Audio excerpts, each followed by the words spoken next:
guys. Hidup.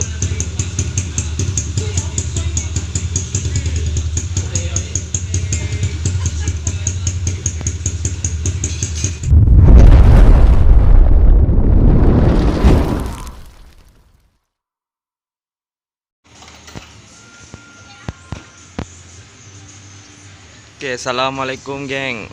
Hari ni motor aku ada masalah sikit. Tak tahulah apa hal tak boleh start. Jadi hari ni aku hantar kedai. Komen aku pun busy. Aku hantar kedai. Kedai ni kedai Cina. Korang boleh tengok ni. Dia pun menyediakan perkhidmatan modified, servis dan macam-macam lagi lah. Nanti aku akan letak alamat di description. Korang boleh tengok lah.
Masalah ada dekat sini. Kalau korang boleh tengok, bearing Huawei aku pecah guys. Bearing Huawei aku pecah berterabur. Tak apa, kita tukar baru. Korang yang tengah tengok ni jangan lupa like, share, subscribe untuk mendapatkan update-update terbaru tentang video aku. Okay, stay tune.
korang nak datang buat motor, bolehlah buat motor dekat sini.